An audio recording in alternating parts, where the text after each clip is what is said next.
Good evening, I'm Katerina Georgieva. Thanks for joining us. Frustrations continue to mount at the border, with leaders demanding more supports to keep international crossings secure. Jennifer LaGrassa has our top story. International immigration agencies and police still haven't found a man who rented a jet ski from a shop in Sarnia days ago and allegedly used it to illegally enter the United States. Online, the watercraft rental store is making light of the situation, posting, "Why did Romeo cross illegally? To find his Juliet?" But for one Ontario MP, it's nothing to joke about. Marilyn Gladue says the unwatched border is a big concern. It's not patrolled formally. You have the Coast Guard available if there's a concern expressed, but otherwise, there are very small amounts of resources. We have to call London or Windsor to get any support from the RCMP here. In 2018, the RCMP closed an office in Sarnia, leaving a hole. Now we bought a helicopter for this region. In Windsor this week, Ontario Premier Doug Ford said he's doing his part, dedicating a helicopter to Windsor Police and stationing hundreds of officers at the borders in Ontario. Ford says it's the federal government that needs to step up. It was a previous prime minister that weren't funding border agencies, the Canadian Border Agency properly. They're short thousands of patrol officers. And the Union for Border Workers agrees, saying it's been promised resources that haven't arrived. I mean, we have marine units with no boat. We have one in Niagara that actually is called the dock crew because they really don't have a boat to use. It's not a very good situation in a lot of places. And the union says CBSA officers should be encouraged to handle illegal crossings rather than relying on the RCMP. We have the full legal authority to do it. We just want to be in a position where we can be part of that solution. The Stronger Borders Act is currently before the Senate. It promises to beef up border security. That's in addition to the $1.3 billion Ottawa pledged earlier this year. Jennifer LaGrassa, CBC News, Windsor. A new trial has been ordered for a Windsor man who had been sentenced to life in prison for second-degree murder of his girlfriend at the time. The decision was made by the Court of Appeal of Ontario because of errors during the jury trial of John Wayne Pierre in 2018. The Crown argued that Pierre killed Leslie Waterworth by stabbing her in a fit of rage in 2016. But his defense lawyer says her death amounted to manslaughter, not murder. The appeals court found that the justice of the trial had misdirected the jury twice in her instructions prior to deliberations. A date for the retrial has yet to be set. In other news, in the thick of the summer travel season, Air Canada says it will begin canceling flights Thursday. Its 10,000 flight attendants could go on strike as early as Saturday. Marina von Stackelberg has more on what happens next in the labor dispute and what this all means for passengers who are set to catch a plane in the coming days. This country's largest airline might be completely grounded by the weekend. That's when Air Canada's flight attendants are set to walk off the job. 130,000 customers could be affected every single day. It's very impactful. There's so many flights. Like the choices that I know most times we're looking at our flights to go home, it's Air Canada. It's left some travelers frantically booking with other airlines. My schedule has been changed 3 times, so I've canceled the flight and booked with Porter. We booked flights back home with WestJet, just in case. And did you have to pay for that out of pocket? Yes, we did. By law, Air Canada will have to issue refunds if it cancels your flight, unless it can get you on another plane with another airline. It is their obligation to find another carrier at their expense to fly me to my next destination within 48 hours of my original arrival. Air Canada says it's making arrangements with other airlines, but warns a new flight might not be available right away.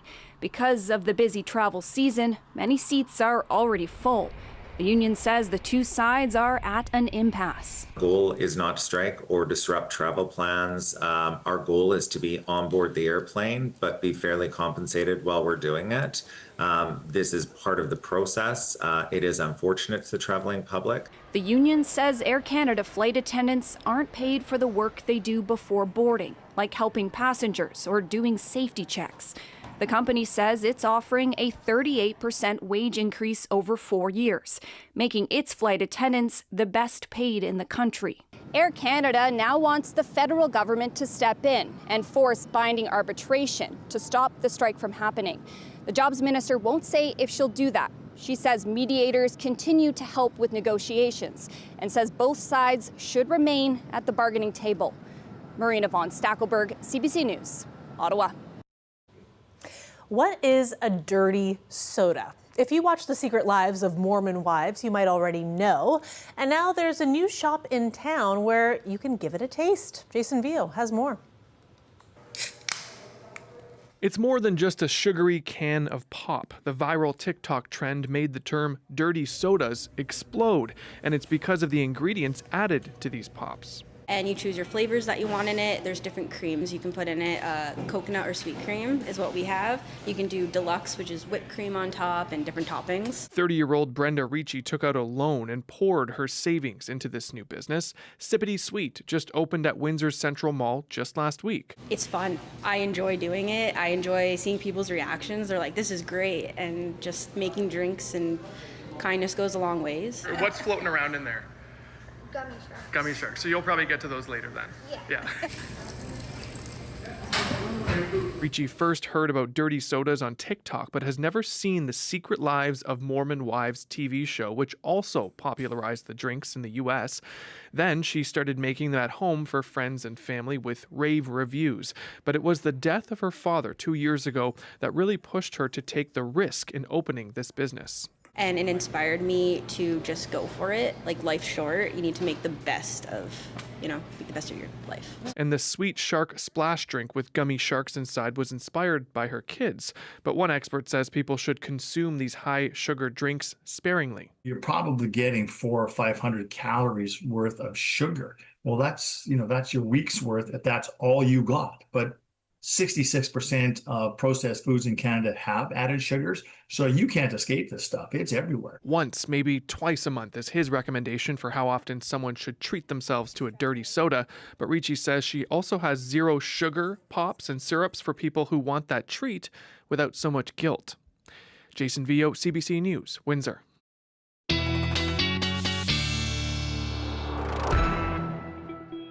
Colette Kennedy joins us now for our first look at weather. But Colette, before we get to weather, I have to ask you, have you ever tried a dirty soda before? I haven't, and I like to drink Coke Zero and things like that. So I think if you can make it low cal or low sugar, right. I'm excited to try it. What about you? I'd be open to try it, but I've never tried it before. I'd never even heard of it before this week, to be honest. Yes, so I'm brand new to this. Yeah.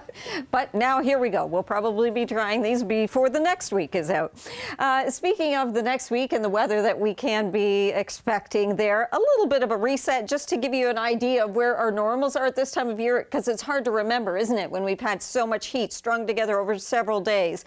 A normal high, 27, a normal low, 16. Well, today's high, a little bit more comfortable there, even though it's still above, and 21. But those overnight lows, I think you're going to notice that as much as anything coming down.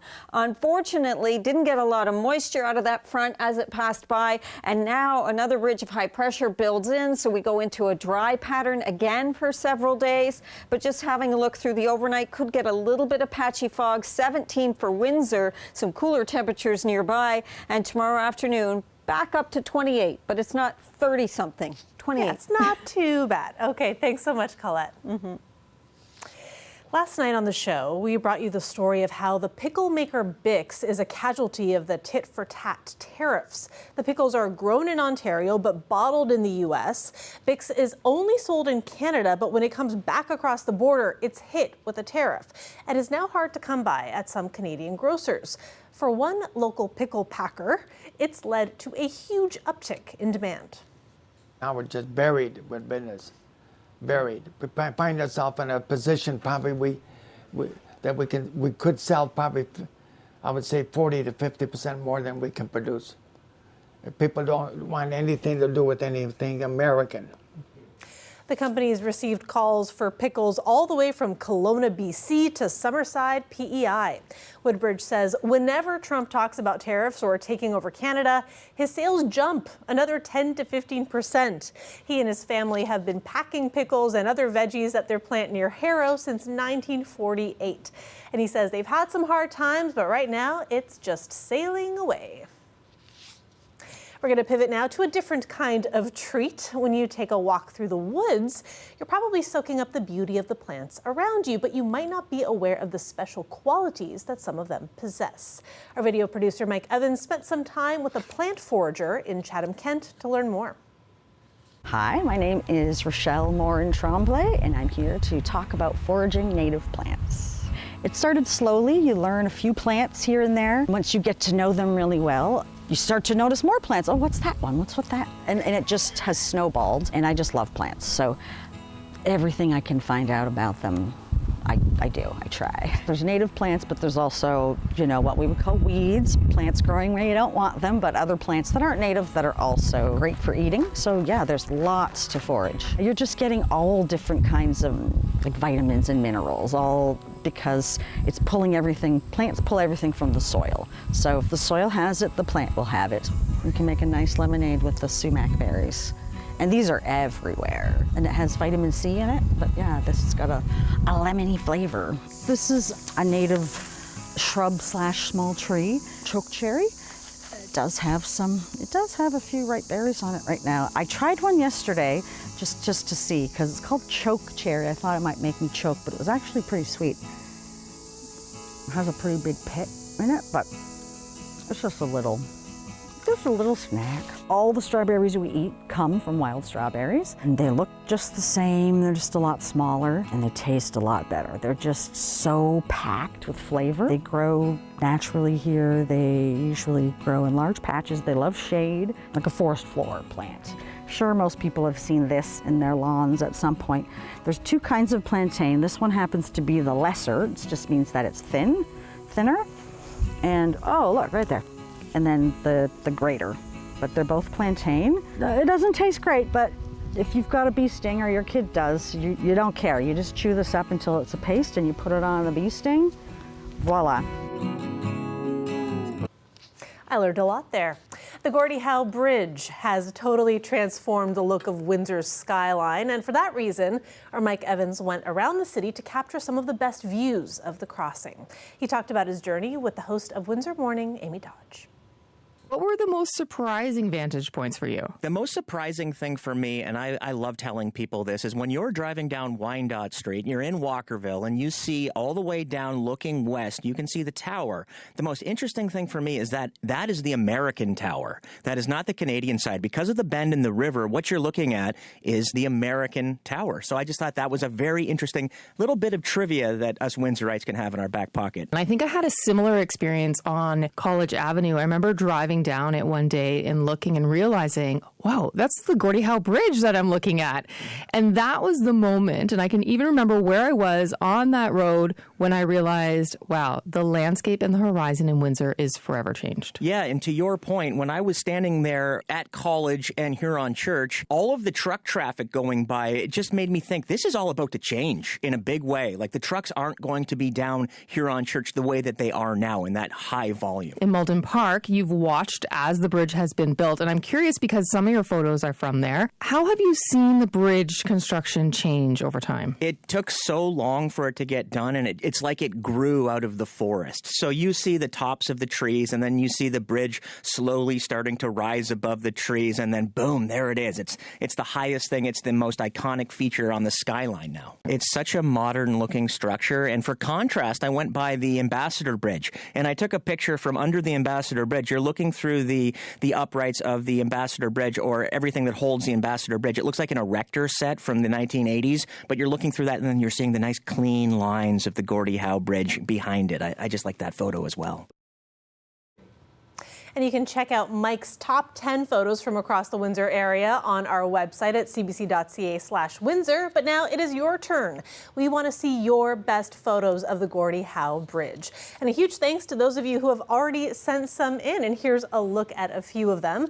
So if you haven't already, you can email us at windsor@cbc.ca or text us at 519-984-2051. Include your full name, where you were when you snapped the photo, and then we'll be handing out some CBC Windsor swag to the best of the bunch. Live look outside. We'll have more news for you right after the break. Stay with us.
Welcome back. New data suggests there are fewer housing projects on the horizon despite a federal push to get more built. The Liberals campaigned in part on easing the housing crisis. Kate McKenna brings us more on where those promises stand.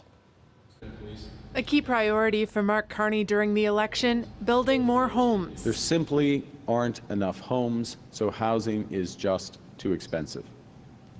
Now, it doesn't have to be this way. But new data shows the federal government has a long way to go.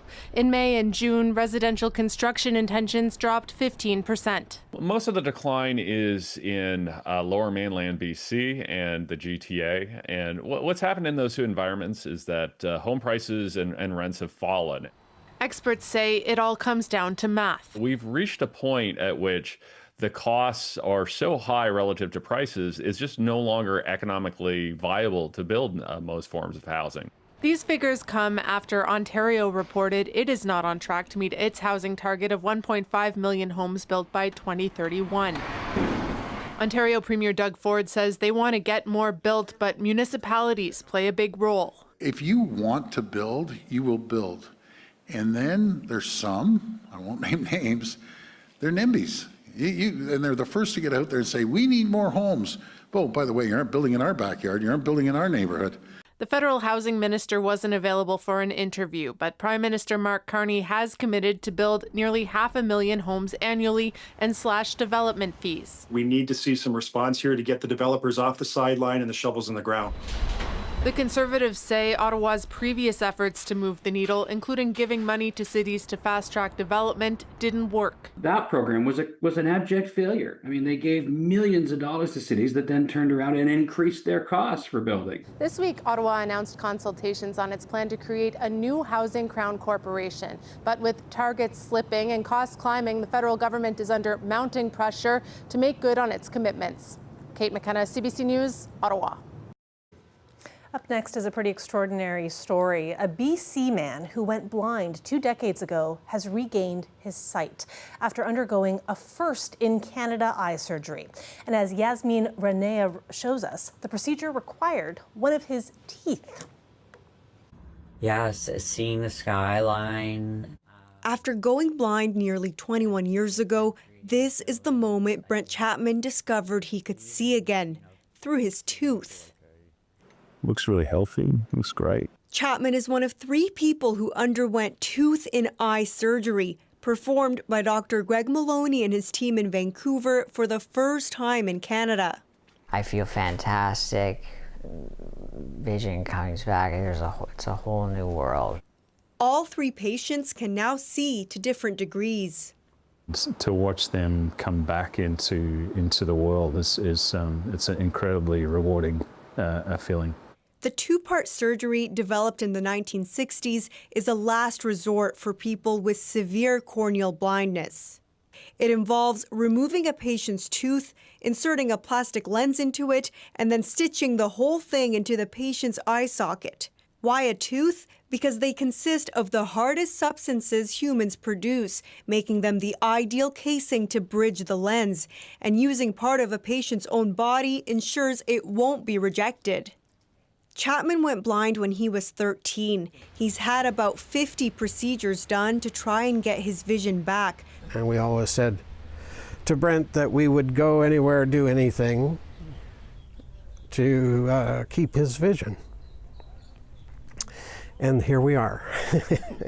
Chapman says he's now appreciating the little things. When Dr. Maloney and I made eye contact, we both just burst into tears, and yeah, I hadn't really made eye contact in 20 years. He's looking forward to spending time with family, traveling and working, not taking anything for granted. Yasmin Renea, CBC News, Vancouver. Such an amazing story. Stay with us, Colette Kennedy. We'll have more on weather for us right after the break. We'll see you back here in just a little bit.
Colette Kennedy is back now for more on weather. And Colette, it looks very red on the screen there, but I, for one, am very happy that we're out of the heat warning, at least for today.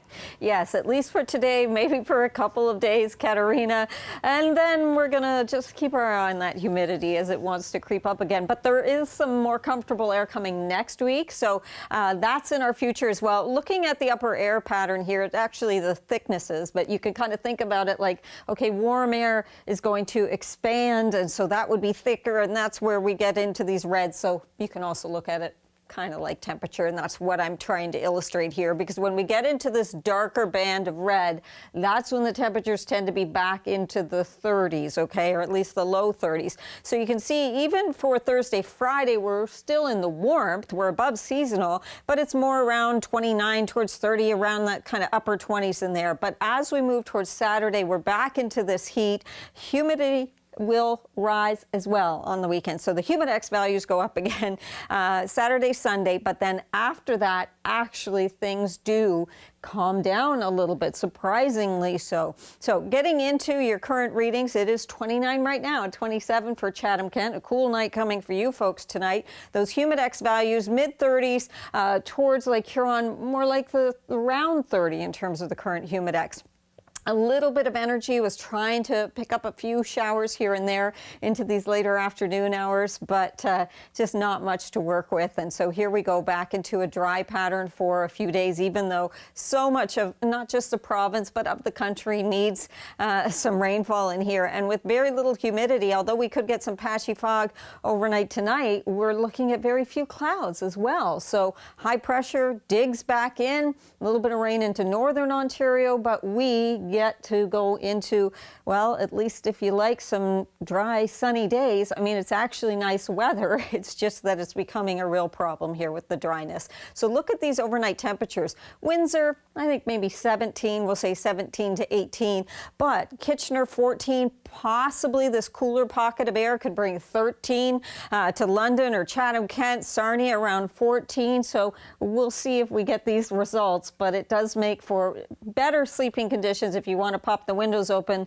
and leave that air conditioning alone, which we certainly have not been able to do for a while. 28 the high for tomorrow. I've got your feels like temperature in here as well. 29 on Friday, and then you see Saturday we're back into the thick of it. But watch next week. I think some folks are going to be happy with what's to come. Okay, I'm looking forward to that. Thank you so much, Colette. Thanks everybody for watching. We'll see you tomorrow. Good night.